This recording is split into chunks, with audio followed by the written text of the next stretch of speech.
안녕하세요, 홍승인 변호사입니다. 오늘 이 시간에는 성희롱, 성고충심의위원회에서 조기 대응의 중요성에 대해서 말씀을 드리고자 합니다.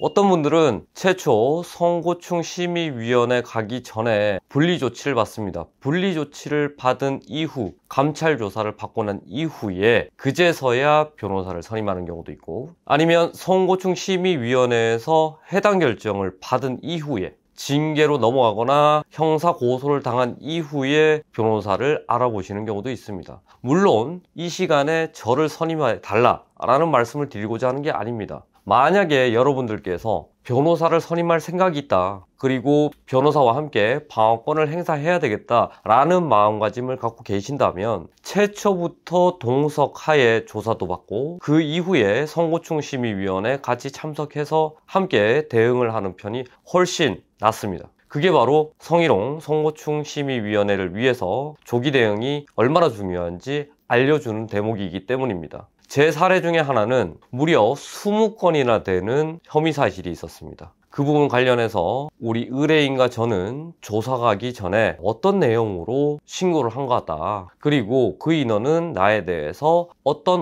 반감이 있었다, 그리고 그 이후에 신고를 하기 직전에는 너무 업무가 과중되거나 나로 인해서 또는 나로 인해서 많이 힘들어했다, 그런 부분들을 준비를 하고 조사 때 들어갔습니다. 조사 들어가기 직전에도 지난번에 말씀드린 바와 마찬가지로 예행 연습을 하게 됐는데요, 상당히 많은 시간에 걸쳐서 제가 조사를 하는 감찰조사관 또는 법무관 아니면 경찰 수사관이 되고, 상대방은 피의자가 돼서 직접 조사를 실시하고 문답을 실시하는 그런 예행 연습을 거쳤었습니다. 그리고 나서 조사에 들어가게 됐죠. 무려 오전부터 저녁까지 상당히 긴 시간 동안 조사를 받았습니다. 왜냐하면 혐의 사실이 그만큼 많았습니다. 20개나 되는 사실들을 다 하나 둘씩 짚어갔기 때문입니다. 하나 둘씩 짚어가면서 이 부분 관련해서는 사실이 아니다, 왜냐하면 내가 그 자리에 있지 않았다, 또는 이런 부분은 사실이 아니다, 그 옆에 누구가 있었다,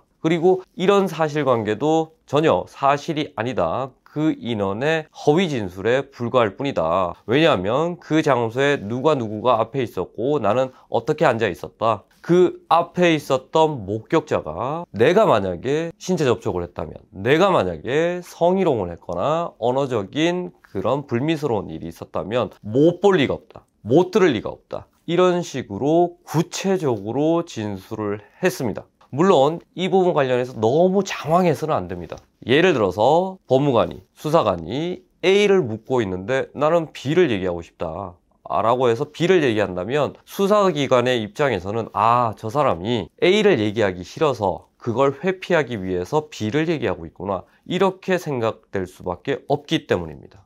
해서 질문을 잘 듣고 거기에 대해서 답변을 하면서 내가 B를 얘기하고 싶다라고 한다면은 그 질문에 대한 답변을 한 이후에 B를 얘기를 해야 된다는 것이죠. 그렇게 진술을 다 마쳤습니다. 중간중간에 우여곡절도 있었고 위험한 상황도 있었습니다. 그때마다 저는 이 인원한테 조력을 주던가, 아니면 도저히 이 인원이 힘들어서 또는 기억에 환기가 안 돼서 잘 진술하지 못하고 있다 라고 했을 때는 잠깐만 쉬어 가셨으면 좋겠습니다, 또는 방어권 행사를 위해서 변호인 조력권을 행사하도록 하겠습니다 라고 해서 밖으로 나가서 기억 환기를 하고 다시 들어와서 진술하는 그런 시간을 갖기도 했습니다. 그렇게 조사가 끝나기 직전에는 법무관이나 수사기관에서 진술조서를 작성하게 되는데요, 그 진술조서 출력해서 보여주면 거기에 대한 검토도 굉장히 꼼꼼하게 했습니다. 만약에 우리가 인정하는 사건이라면 그렇게 꼼꼼하게 할 필요는 없겠죠. 그런데 만약에 우리가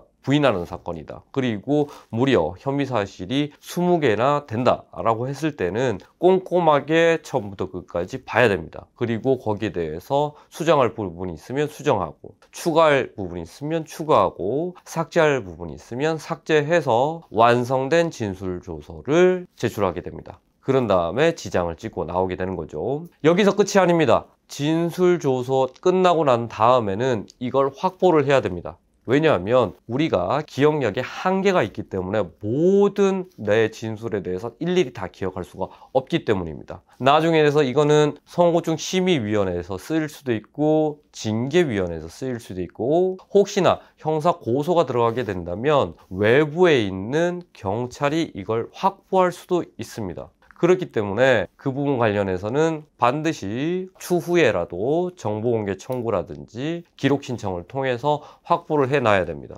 진술조서를 확보한 다음에 이 현장에는 누구누구가 있었다 라고 한다면 그 인원들을 증인으로 확보하자 제가 제안을 하게 됩니다. 그러면 저의 솔루션에 따라서 의뢰인 알겠습니다. 누구누구 신청하겠습니다. 누구누구한테 물어보겠습니다. 라고 합니다. 그래서 그 인원들한테 물어봅니다. 그 현장에 있었던 걸로 난 기억하고 있는데 그 현장에 있었다면 증인으로 좀 와달라. 선고증 심의위원회가 언제 열릴지 모르지만 나한테 대해서 진술할 게 아니라 선고증 심의위원회에서 직접 출석해서 진술을 좀 해줬으면 좋겠다 라고 해서 그 인원들이 오케이를 하면 증인 신청을 하게 됩니다. 제가 제일 선호하는 것 중에 하나가 증인 신청이 되겠습니다. 그리고 그와 동등한 효과를 발생하는 게 당사자로부터 받은 카톡 내용 이런 것들이 되겠죠. 그런 내용들도 역시 마찬가지로 핸드폰을 다 뒤져봐라. 그리고 만약에 1월 달에 이런 사건들이 있어서 굉장히 성적 수치심을 느꼈다고 이 인원이 신고를 했을 텐데 2월 달에 보니까 그 인원하고 저하고 굉장히 살갑게 나눈 카톡 내용이 있었다 라고 한다면 굉장히 주요한 객관적인 증거 자료가 되기 때문입니다.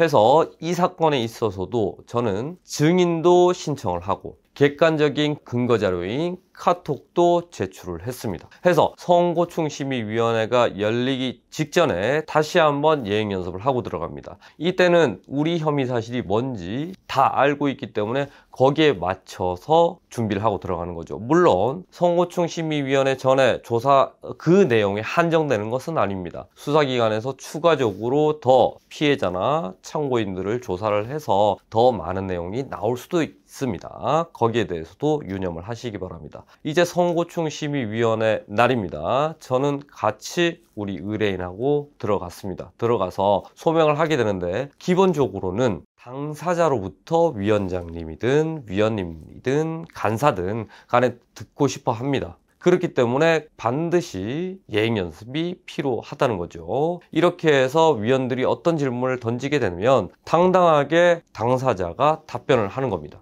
그렇게 소명을 하고 추가적으로 객관적인 근거 자료인 카톡을 제시도 했었습니다. 결정적으로 그 현장에 누구누구가 있었다. 또 다른 현장에는 누구누구가 있었다. 피해자가 다 주장하는 그 장소에 있었던 인원을 우리는 증인으로 신청하겠습니다. 증인 신청서 제출했습니다. 라고 해서 반드시 증인 신청을 받아주시기 바랍니다. 이렇게 강조를 하게 되는 거죠. 그리고 나서 최종 진술까지 하게 되는데 그 전에 저는 스크린을 합니다. 이 사건은 어떤 사건이다. 대법원의 법리에 따라서 이런 대법원의 판례가 있다. 그런데 이 사건에 비춰봤을 때 피해자의 진술 또는 피해자의 주장은 너무나도 과장되어 있고 허위적인 요소가 많다. 그리고 객관적인 카톡 자료를 봐라. 과연 피해자의 그 주장사실, 내가 성희롱을 당했다, 내가 추행을 당해서 너무나 불쾌하고 성적 수치심을 느꼈다. 그런데 카톡 내용을 보면 전혀 그렇지가 않다. 이게 양립할 수 있겠느냐, 이런 취지로 해서 변론을 했습니다.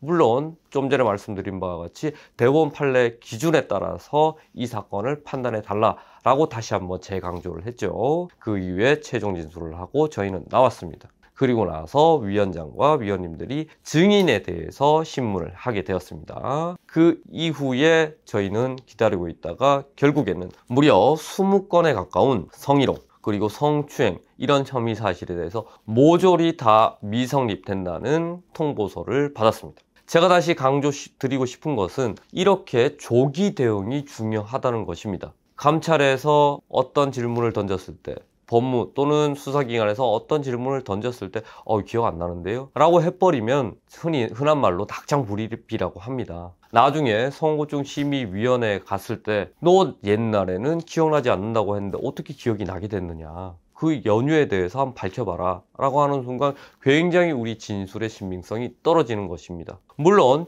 추측하고 있었던 내용 말고 다른 내용들이 나올 수도 있습니다. 그러면 거기에 맞춰서 함께 대응을 해야 되겠습니다. 그 방법은 역시 말씀드린 바와 마찬가지로 변호인이 조력권을 행사하겠다라고 해서 서로 기억 환기를 해서 들어가는 부분이 되겠죠. 이렇게 제대로 된 조사를 받게 되면 향후에 선고충 심의위원회가 열리든 징계위원회가 열리든 굉장히 대응하기가 수월해진다는 점입니다. 이 점을 명심하시기 바랍니다. 저희 의뢰인 같은 경우에 있어서도 선고충 심의위원회에서 미성립, 미해당 결정을 받게 되니까 그 이후의 절차, 그러니까 징계 또는 형사고소 가는 그런 절차는 없었습니다. 어떤 분들은 선고충 심의위원회에서 해당 결정 받더라도 징계위원회에서 뒤집으면 되지 뭐 라고 생각할 수도 있습니다. 그럴 수도 있습니다. 그런데 물론 선고충 심의위원회에서 해당 결정 받았다고 하더라도 징계위원회에서 뒤집어질 가능성은 있지만 보다 쉬운 길을 놔두고 어려운 길로 돌아갈 필요는 없다는 것입니다. 그리고 좀 전에 말씀드린 바와 마찬가지로 최초 진술을 잘못해 두게 되면 나중에 이걸